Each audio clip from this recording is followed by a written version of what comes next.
तो दोस्तों हम यहाँ पर बात करेंगे हिंदुस्तान मोटर लिमिटेड के बारे में। 36 रुपये के ऊपर स्टॉक ट्रेड कर रहा है। लास्ट ट्रेडिंग डे को तकरीबन 5% का जंप स्टॉक में दिखाई दिया। पिछले 5 दिनों में 9% की तेज़ी है। पिछले एक मंथ में 13 से 14% की गिरावट, 6 मंथ में 114% के पॉजिटिव रिटर्न दिए हैं। तो स्टॉक में जो तेज़ी है उसके पीछे काफ़ी सारे रीजंस थे। सबसे बड़ी बात ये थी कि कंपनी अपने 2 लेजेंडरी जो व्हीकल्स हैं वापस लेके आ सकती है, वो भी ईवी में। पहला है इनका एम्बेसडर कार और दूसरा कंटेसा कार। तो जो अभी तक प्रॉपर वैसे एग्जीक्यूट नहीं हुए हुए, बट उसके ऊपर काम चल रहा है। दूसरा, कंपनी के रिजल्ट बहुत अच्छे आने की उम्मीद थी और वो कहीं ना कहीं सही भी साबित हुई। कंपनी की नेट इनकम 6751% इंक्रीज़ हुई। डिल्यूट ईपीएस कंपनी का 7500% इंक्रीज़ हुआ और ऑपरेटिंग इनकम की बात की जाए तो वो 543% इंक्रीज़ हुई है। अब अगर मैं यहाँ पर चार्ट पर भी आऊँ तो आप देख सकते हैं अभी भी जो स्टॉक पीई है वो 29.8 के अराउंड है, यानी कि स्टॉक आपको काफ़ी ज़्यादा सस्ते प्राइस पे ऑफर किया जा रहा है।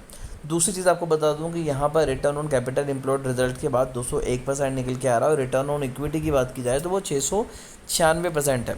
कर्जा कंपनी पे है नहीं है, रिजर्व में भी कंपनी के पास पैसे नहीं है। लेकिन जो सबसे इंटरेस्टिंग चीज़ यहाँ पर 2-3 हुई हैं वो ये हुई हैं कि कंपनी में एकदम से बहुत ज़्यादा वॉल्यूम जनरेट हुआ है और यहाँ पर एफआईज ने अपने जो होल्डिंग है वो बढ़ाई है और डीआई ने कहीं ना कहीं अपना प्रॉफिट बुक किया है।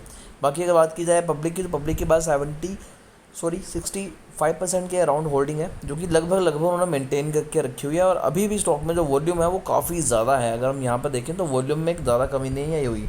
और स्टॉक अभी भी 50 डे मूविंग एवरेज जो 200 डे मूविंग एवरेज के ऊपर ट्रेड कर रहा है, जो कि ये कहीं ना कहीं इंडिकेट कर रहा है कि स्टॉक में अभी भी काफ़ी ज़्यादा तेज़ी आ सकती है। अब रिटर्न ऑन कैपिटल एम्प्लॉयड और रिटर्न ऑन इक्विटी की बात की जाए तो वो बहुत ज़्यादा भाग चुके हैं और इतने ज़्यादा ट्रिपल डिजिट में नहीं जाने चाहिए। तो कंपनी के रिजल्ट इतने ज़्यादा अच्छे आ गए हैं कि वहाँ पर चीज़ों में चेंजेस आए हैं, बट ये लॉन्ग टर्म के लिए रहने वाले नहीं है।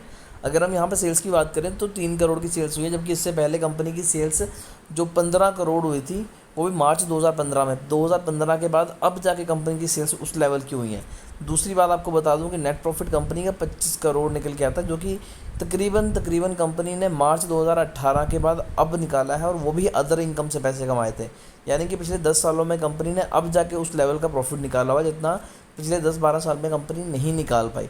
तो डेफिनेटली अब रिटेल इन्वेस्टर की नज़रों में तो ये स्टॉक आना बनता ही था। अब यहाँ पर अगर हम इन्वेस्टमेंट करते हैं तो डेफिनेटली ये रिस्क रहने वाला है। हल्की फुल्की इन्वेस्टमेंट करेंगे तो कोई भी डाउट नहीं है, कर्जा नहीं है कंपनी के ऊपर, तो कंपनी इंप्रूव भी कर रही है। और जो रूमर्स अगर वो सही साबित हो जाएँ तो ये वापस से बहुत बड़ा एक मूव हो जाएगा कंपनी के लिए। फिर भी शेयर को लेकर अगर आपकी कोई भी क्वेरी है तो कमेंट कीजिए, हमारी कोशिश होगी कि आपको एक अच्छी एडवाइस दें।